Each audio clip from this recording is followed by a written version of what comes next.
하나님 말씀은 누가복음 2장 1절부터 14절 말씀입니다. 누가복음 2장 8절부터 14절 말씀.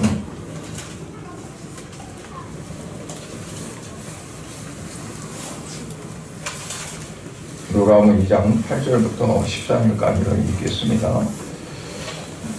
그 지역의 목자들이 밤에 밖에서 자기 양떼를 지키더니 주의 사자가 곁에 서고 주의 영광이 그들을 두루 비추매 크게 무서워하는지라.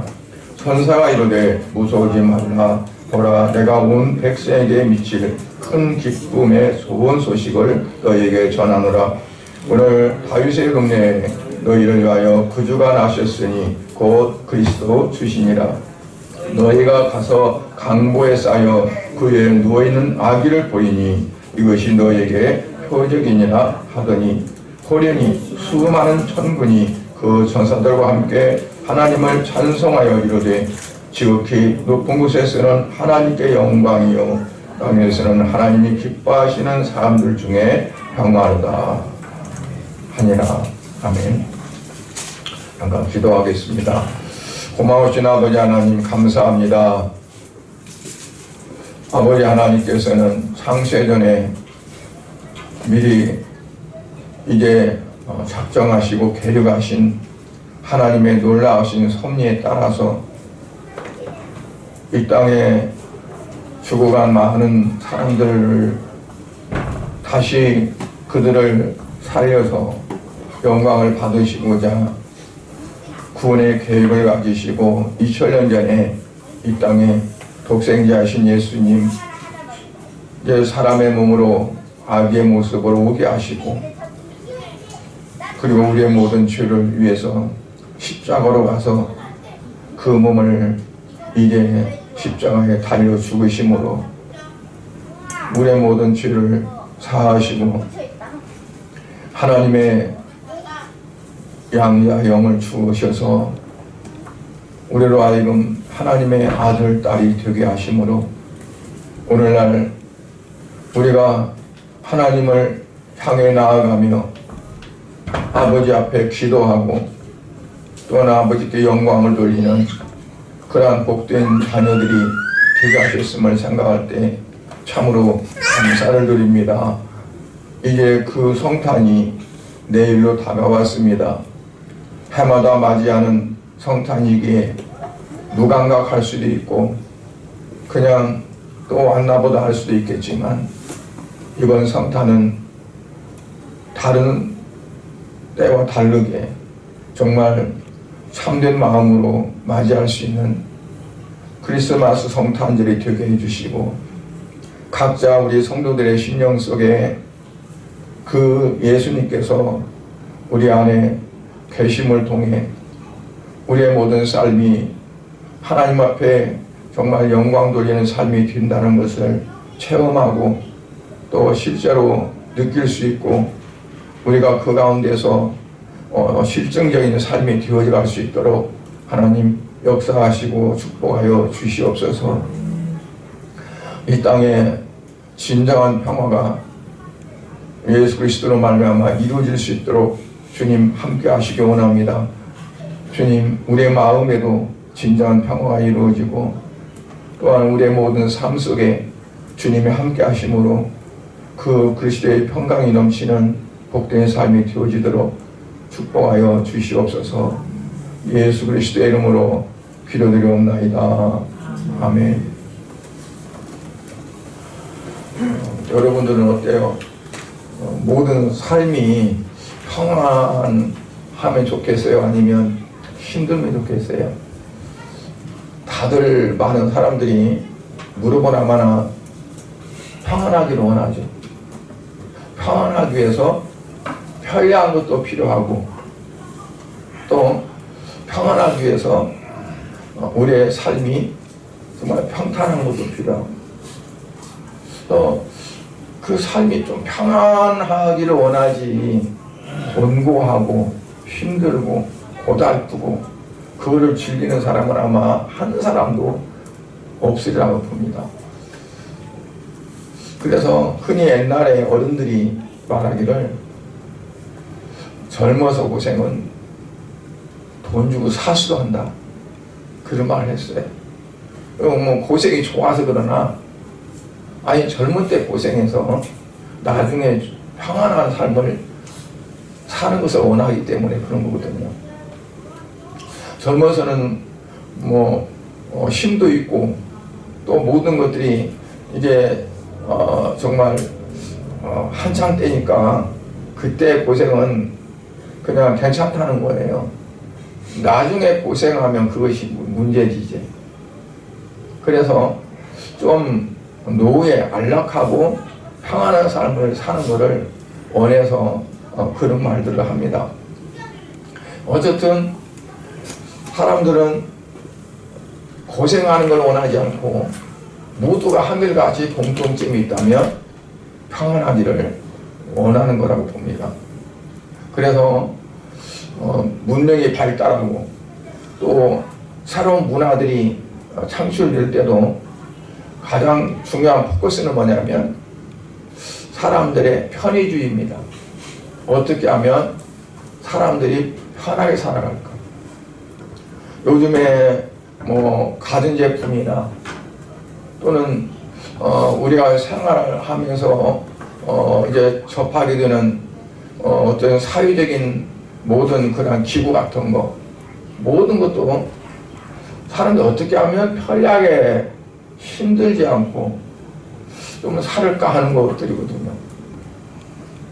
옛날에는 냇가에 가서 얼음장 깨면서 빨래 빨고, 넓적한 돌 있으면 거기다가 빨래 넣고 빨래 방망이로 두드리다가 또 헹궈가지고, 그러면 손이 그냥 빨갛게 찬물에 달아가지고 그래도 그렇게 살았잖아요.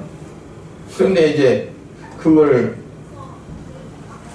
자꾸 편리한 쪽으로, 제가 어렸을 때 기억나는 거 보면 집 앞에 마당에 빨랫줄이 있어요. 처마에다가 빨랫줄을 잡아서 저쪽 마당 끝에다가 외놓고, 그것도 마르고 닳도록 쓰려고 설사술로 이렇게 해놔요. 빨래를 빨아서 거기다 겨울에 널어놓으면요 동태가 돼요. 빨래가 빳빳해가지고. 그러면 좀 낮에 해 뜨면은 녹았다가 또 말로만 하면 저녁에 얼부죠. 계속 놔두면 말 때까지. 그러면 마치 명태 잡아서 덕장에다가 이제 얼었다 녹았다 해서 마르는 것처럼 몇 날 며칠을 이제 지내야지 마르는 거죠, 겨울에.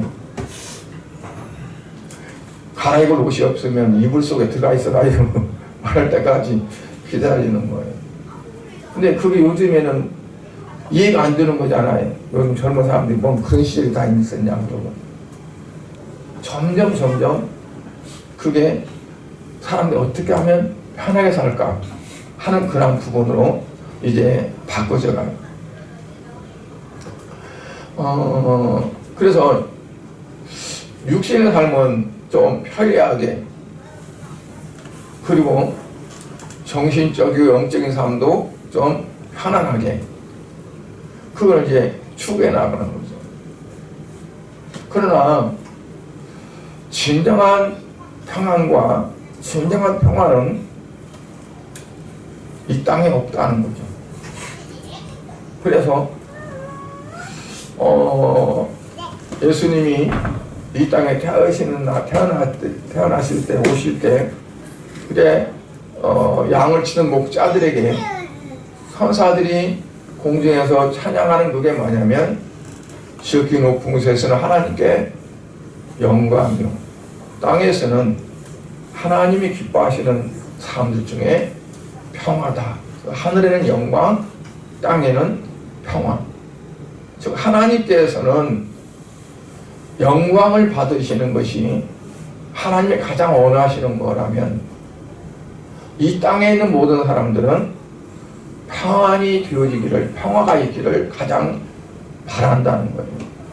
그런데 진정한 평화는 어떻게 이루어지느냐? 하나님이 영광을 받으실 때 이 땅에 평화가 이루어진다는 거죠.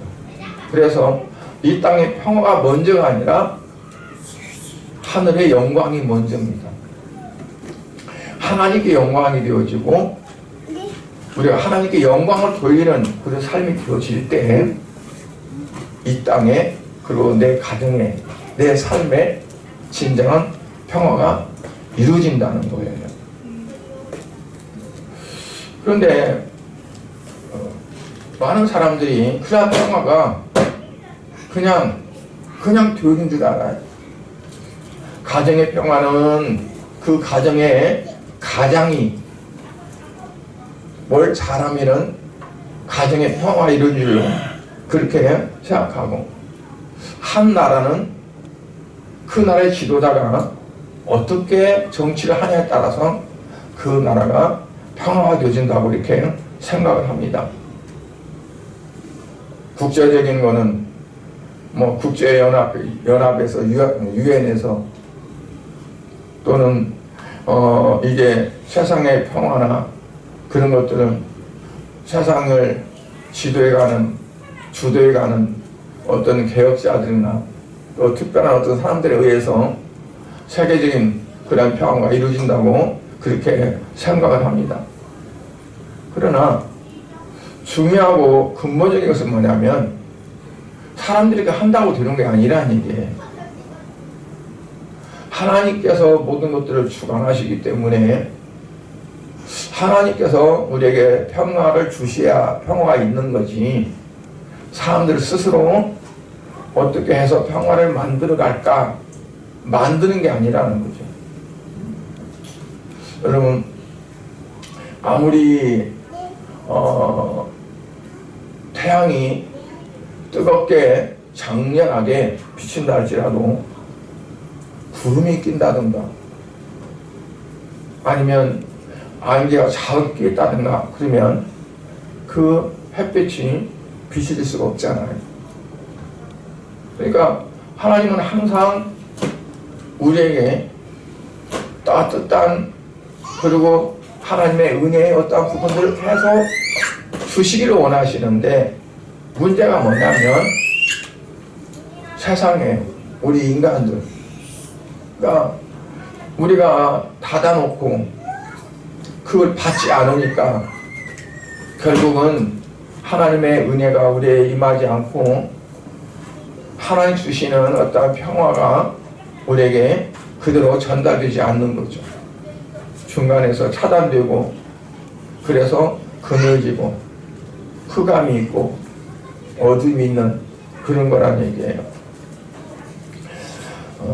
오늘 바로 성탄절 메시지가 뭐냐면, 지극히 높은 곳에서는 하나님께 영광이요, 땅에서는, 옛날 이제 개혁 한글 성경에는 기뻐하심을 입은 사람들 중에 평안하다 그랬어요.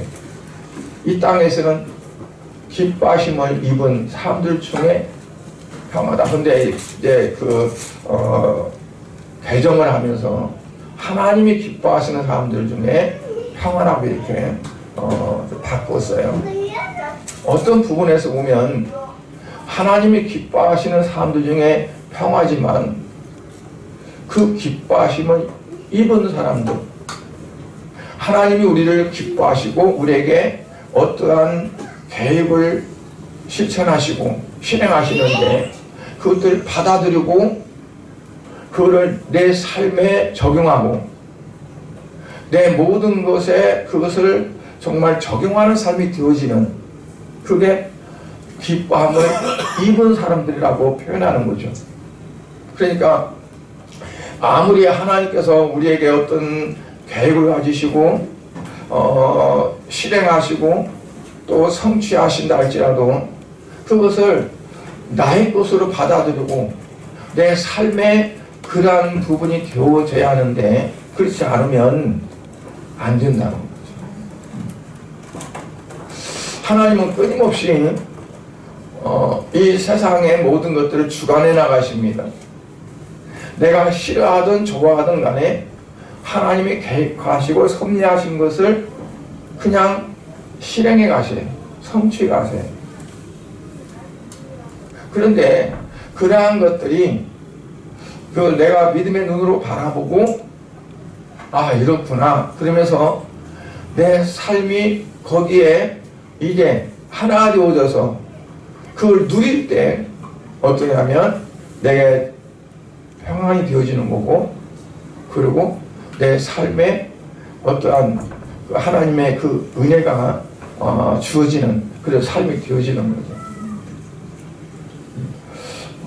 수십억의 인구가 이 땅에 살고 있는데 그 한 사람 한 사람이 원하는 대로 하나님이 다 그때 맞춰갈 수 있느냐? 하나님은 그거 아니에요. 주관이 하나님 주관이에요. 하나님 중심이에요. 우리는 뭐냐면 다 각자 내가 원하는 걸 요구하는 거죠. 몇십억의 인구들이 다 자기가 원하는 대로 하는데 그게 되겠어요? 안 되죠. 가정 식구가 뭐 몇 명 되든 간에 그 가정 식구들도 마음이 하나 되는 거가 그렇게 쉽지만은 않아요. 부부가 단 둘인데 그 부부가 원하는 것도 모든 일에 딱 맞아가지고 하나 되는 때가 별로 없어요. 그냥 억지로 맞춰가는 수가 있는 거지.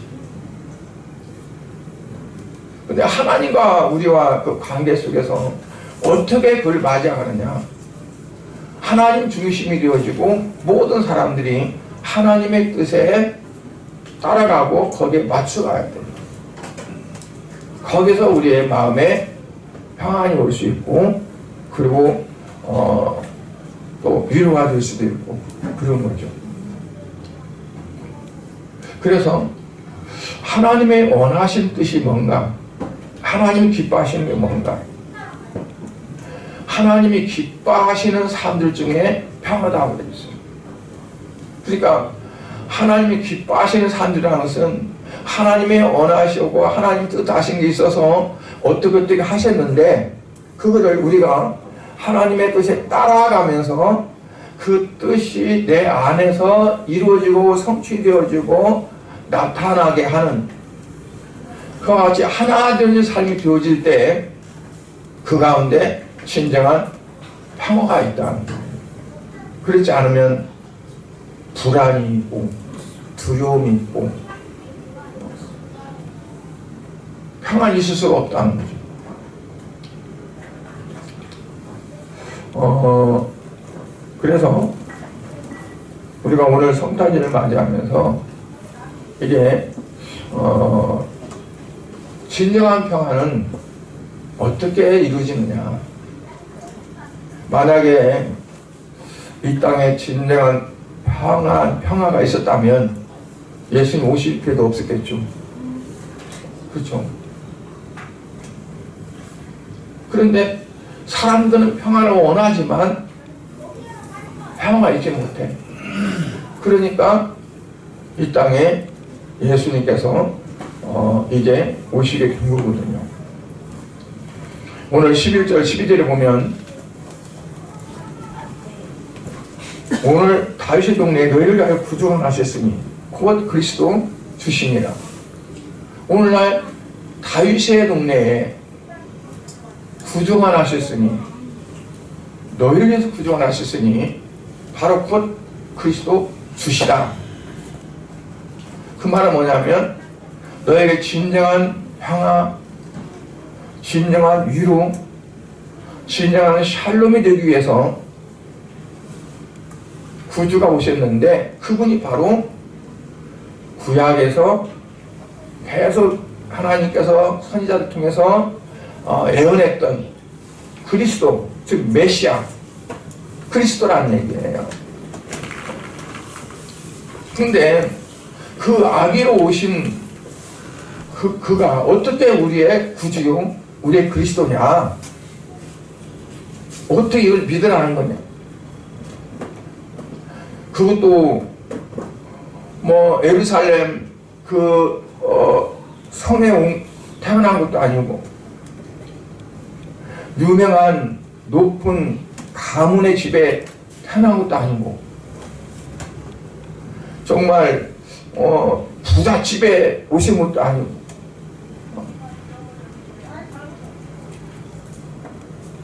방 하나 구하지 못하고 사등사등해 가지고 마국간에서 태어날 수밖에 없는 그런 아기가 어떻게 우리의 구주고 어떻게 우리의 그리스도냐, 이것을 어떻게 믿으라는 거냐. 그렇죠?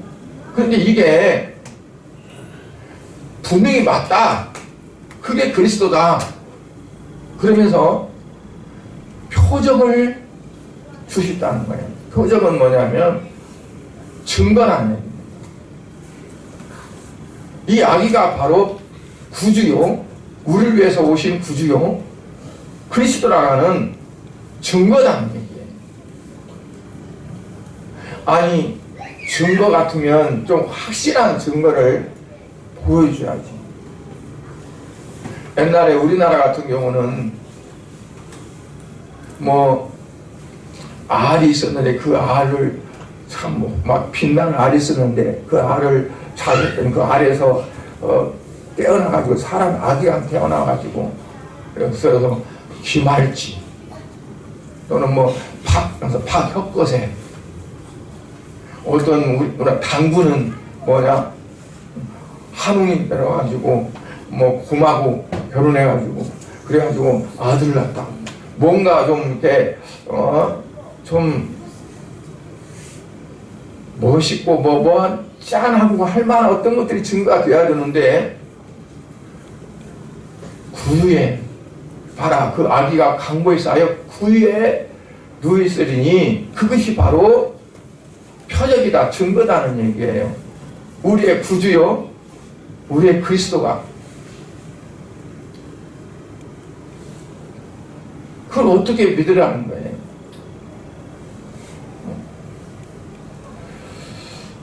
구유는 뭐냐면 짐승들이 밥을 먹는 밥그릇입니다. 저 어렸을 때는요, 뭘 했냐면 소를 키우는 소 밥그릇을 큰 통나무를 좀 어느 정도 길이로 잘라가지고 그 통나무를 팠어요. 속을 파가지고 이렇게 둥그렇게 공간을 만들어요. 그래가지고 그거를 소 키우는 요양간 앞에다 놓고 거기다가 여물을 놓아줘요. 그러면 거기서 여물을 먹는 거예요. 소가 먹는 거가 소구유고 말이 먹으면 말구유가 되는 거예요. 근데 그 구유에 아기를 강부에 싸서 누여놨을 것이다. 누여놓는다. 이게 바로 증거다는 거죠. 어떻게 이게 증거가 되고 우리의 구주가 되고 그리스도가 되는 증거냐는 얘기예요.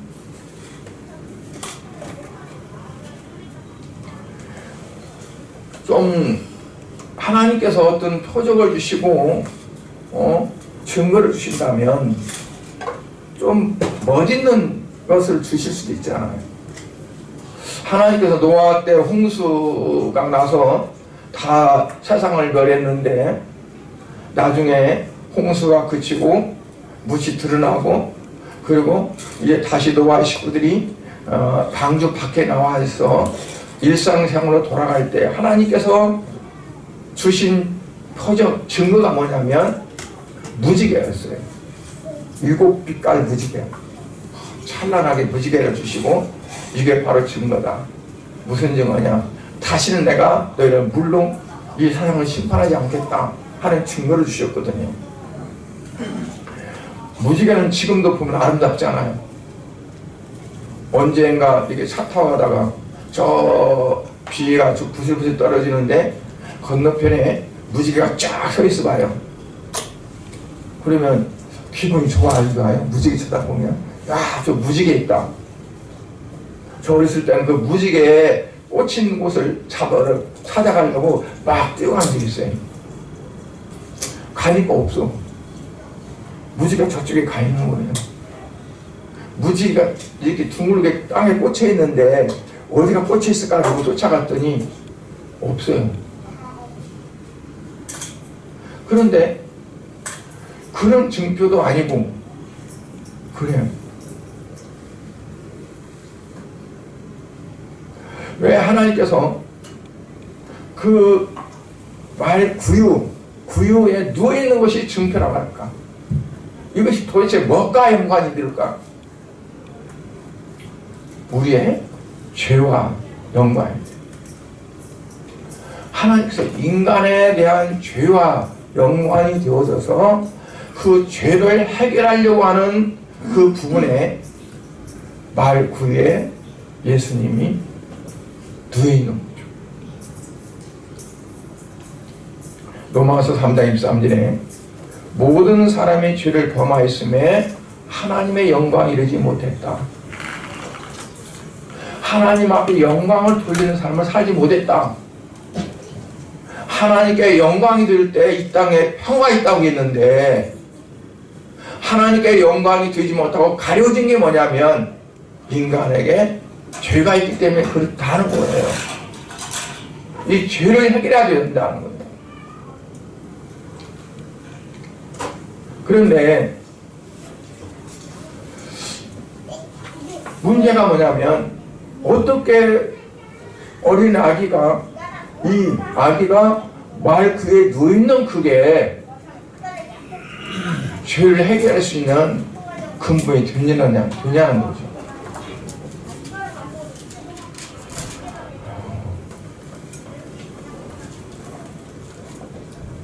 다니엘서 8장 20절부터 22절에 보면 네가 본 바 두 뿔 가진 순양은 곧 메대와 파사 왕들이요. 두 뿔 가진 순양은 메대와 파사의 왕들이다. 그리고 또 21절에 보면 털이 많은 순임서는 곧 헬라 왕이요. 그 두 눈 사이에 있는 큰 뿔은 곧 그 첫째 왕이라. 그러니까 여러 나라 왕들을 다니엘에게 보여주는데 그 왕들을 어떤 모습으로 보여주냐면 짐승들로 두 뿔 가진 순양으로 또 털이 많은 순염소로 짐승들로 보여줬어요. 그건 뭐냐면 이 땅의 모든 사람들이 다 짐승이에요. 짐승입니다. 사람인데 하나님 보실 때 짐승이라는. 왜 짐승일까요? 하나님께서 짐승들을 만들 때 흙으로 해놓고 짐승을 만들었다고 그랬어요. 그런데 사람은 흙으로 만들어가지고 거기다 생기를 불어넣었어요. 그래서 살아있는 영이 됐다고 그랬어요. 짐승과 사람이 다른 것은 그 안에 살아있는 영이 있느냐 없느냐는 거예요. 하나님께서 생기를 불어넣었기 때문에 생영, 살아있는 영이 됐다고 했으니까 살아있는 영이 있느냐 없느냐. 살아있는 영이 없으면 짐승이라는 얘기예요. 짐승이라. 시편 49편 20절에 보면 좋은 귀에 청하나 깨닫지 못하는 사람은 멸망하는 짐승 같다 그랬어요. 짐승 같다. 그러니까 깨닫지 못하는 사람은 멸망하는 짐승 같다. 그러니까 하나님을 향해서 하나님 앞에 나아가지 못하고 영이 죽어진 자들은 짐승 같아. 뭐만 남아? 짐승의 본능만 남아요. 하나님의 형상은 잊어버렸고 잃어버렸고 하나님의 형상이 있어야 되는데 하나님의 형상이 없어져 버렸고 잃어버렸고 뭐만 남아요? 짐승의 본능, 동물의 본능만 있는 거예요. 그러니까 헬라왕 또는 메대 파사왕들 다 뭘로 표현돼? 짐승으로. 짐승들이 먹는 밥그릇에 예수님이 오셔서 거기에 누워 계신 거죠. 뭐라고? 먹으라고. 잡아먹으라고. 요한복음 6장에서 보면 예수님께서 말씀하세요. 나는 하늘에서 내려온 떡이다. 그래서 예수님께서 성만찬을 하시면서 떡을 떼서 나눠주면서 이 떡을 먹어라. 이 떡은 내가 너희를 위해서 십자가에서 찢게 주는 살이다. 먹어라. 잔을 마시라. 이건 내가 너희를 위해서 흘리는 피다. 마시라. 왜? 짐승들이 뭘 먹어요? 일반적인 것을 먹으면은 그냥 짐승으로 끝나는데 예수 그리스도를 살로 그리고 잔으로 먹고 마실 때 그에게 생명이 있게 되죠.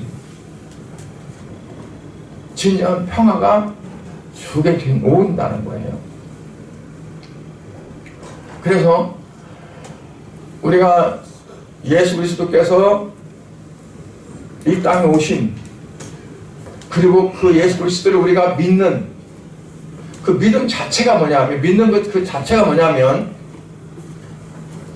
짐승이었던 내가 예수님의 살과 피를 먹고 마심으로 해서 이제는 하나님의 자녀가 되어서 진정한 평화가 내게 온다고 하는 그게 이제 되어지는 거죠. 그러니까 성탄을 맞이하는 거는 뭐냐면 이 땅에 예수님께서 짐승의 밥으로 오셔가지고 다 내놨어요. 자, 먹으라, 마시라. 그리고 이제 짐승이 아니라 살아있는 영이 되어져서 진정한 평화가 너에게 원한다는 거죠. 이 진정한 평화는 예수 그리스도를 나의 구주로 나의 정말 양식으로 내가 먹고 내가 마시며 살아가는 삶이 되어질 때 진정한 평화가 있게 된다는 거죠. 그게 성탄의 메시지라고 볼 수 있어요. 그래서 예수님은 하늘로서 내려온 산떡이라. 예수님의 피는 인간의 참된 음료라 라고 말씀하시면서 이제 우리에게 주시는 것, 자신을 내어주시는 겁니다. 요한복음 6장 57절에 보면 살아계신 아버지께서 나를 보내시며 내가 아버지로 말미암아 사는 것 같이 나를 먹는 그 사람도 나로 말미암아 살리라. 나를 먹는 그 사람도 나로 말미암아 살리라. 나로 말미암아 산다는 것은 나를 통해서 산다는 겁니다. 내가 내 나름대로 사는 것이 아니라 예수 그리스도를 통해서. 그러니까 어떤 삶을 살아도 내 어떤 모습으로 살아가는 것이 아니에요. 그리스도를 통한 삶. 우리가 늘 항상 살아가는 것 자체가 떡을 먹고 예수 그리스도의 몸을 먹고 그 피를 마시고 그리고 살아가는 것이 되어야지 한다. 예수님 우리의 양식이 되어져야 한다. 다시 말하면 예수로 사는 거예요. 예수 그리스도로 살아가는 거.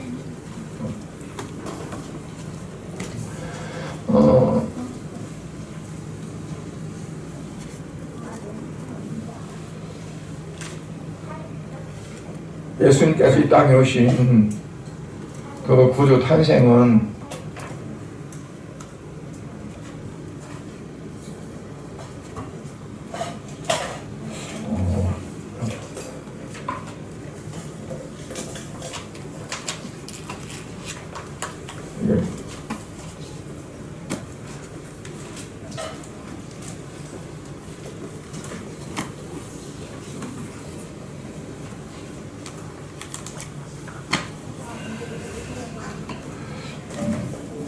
하나님께 영광이 되지만 사람들에게는 진정한 평화가 이루어지는 것이 예수님이 땅에 오신 그런 목적이라고 볼 수 있어요.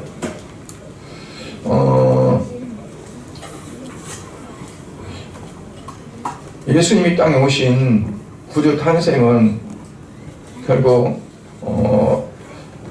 기뻐하신 사람들 중에 평화가 되어지는 그 삶이고, 오늘 저와 여러분이 우리의 모든 삶 속에서 늘 항상 주님과 함께 누리는 그런 삶이 되어지기를 원하시는 거죠.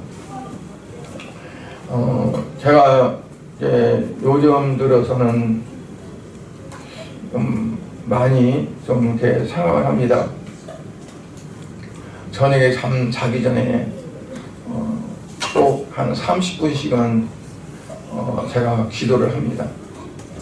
기도를 하면서 제가 지금까지 살아온 그 삶이 너무 하나님 보시기에는 이제 기뻐할 만한 삶이 안 됐다는 걸 제가 돌아봐요. 그리고 기도 끝나고도 계속 주님 앞에 묵상을 하면서 그냥 잠이 들어요. 그러면 어떤 때는 이제 그 꿈속에서도 내 어떤 그 연약한 부분들, 그런 부분들이 이제 깨달아지고 알아지고 하는 그걸 이제 느끼고 그렇습니다. 하루에도 우리가 정말 내가 얼마만큼 주님과 이렇게 나눔이 되고, 그리고 교통이 되는가. 오늘 본문의 말씀으로 보면은 내가 얼마나 먹고 사는가, 주님은. 그게 우리의 삶 속에서 계속 되어져야 된다고 봐요. 비록 우리가 1년에 한 번씩 성탄일을 맞이할 때 그뿐만 아니라 지속적으로 우리가 육신의 양식도 그냥 아침 먹고 그러고는 또 며칠 있다가 또 한 번 먹고 그런 거 아니잖아요. 계속 끼니 때마다 먹어야 하잖아요. 그런 것처럼 아까 말씀드린 내 살을 먹고 내 피를 마시는 자, 예수님은 그냥 내주세요. 자기를 내줘서 우리가 다 먹을 수 있도록, 그 먹는 그 삶이 바로 우리의 하루하루의 삶이 되어져야 한다는 거죠. 이제 그런 게 한번 우리가 그렇게 실질적으로 삶 속에서 실천해지는 그런 삶이 되어지기를 부탁을 드립니다. 물론 말씀을 그냥 얼마씩 읽는 것도 중요해요. 그런데 말씀을 읽으면서 그 말씀이 정말 나의 어떤 부분들을 가를 수 있고, 그리고 그 말씀이 나를 가르고 거기서 나의 어떤 부분들을 돌출해내고, 그러고 나면 그 이렇게 돌출된 그 부분에 그 말씀이 다시 채워지고 하는 그러한 것들이 이제 이루어지는 게 필요하다고 봐요. 그래서 먹고 마시고 그리고 사라지는 것이 주님과 함께 더불어지고 이루어지는 그 삶이 좀 되어지기를 원합니다. 실질적으로 이제 또 지금부터라도 아니면 내년 1월 1일부터라도 매일 여러분들이 아침이든 아니면 저녁에 하루 일과를 마치고 잠자리에 누워서 자기 전에 하루의 일과를 되돌아보면서 하나님이 이렇게 하셨구나, 주님이 이렇게 내 안에서 이렇게 하셨구나, 그리고 되새김질을 하면서 한번 그렇게 하시면 좋을 것 같습니다. 그래서 매일같이 호흡하고 그리고 먹고 마시고 하는 그런 거를 계속 이렇게 이루어지기를 저도 그렇게 할 것이고 여러분도 같이 그렇게 하고 그러면 성령의 이끌림 받아서 하게 되어지니까 우리가 그 안에서 각자가 다르지만 서로 통할 수 있다고 봐요. 그래서 좀 새해부터라도 먹고 마시는 것처럼 호흡하고 먹고 마시는 걸 그리스도로, 그분이 나의 구주가 되고 그분이 나의 그리스도가 된다는 증거가 바로 뭐냐면 내가 내 밥그릇에 있는 예수 그리스도를 내가 먹고 마시는 거라고 했어요. 그게 증거다.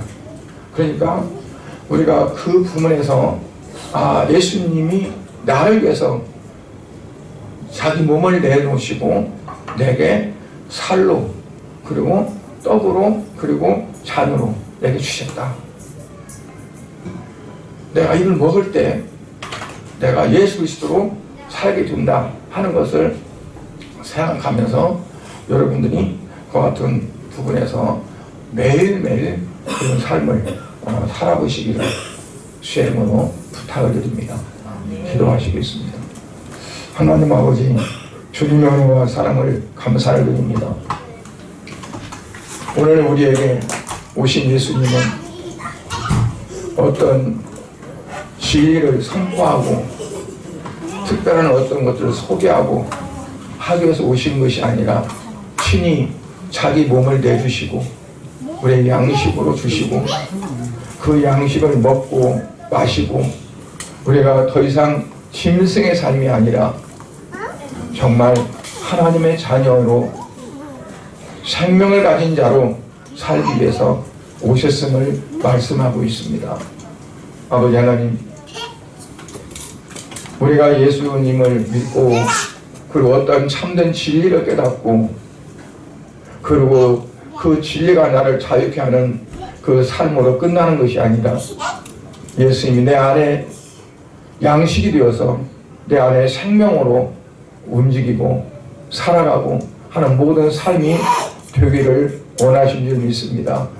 아버지 하나님, 이제 그처럼 우리 모든 성도들이 예수 그리스도를 구주로 그리스도로 영접하고 우리가 떡으로 또 잔으로 먹고 마셔서 우리의 삶 속에서 늘 주님이 살아 숨쉬는 그리고 역사하는 그런 삶이 될 수 있도록 축복하여 주시옵소서. 예수 그리스도의 이름으로 기도드리옵나이다. 아멘.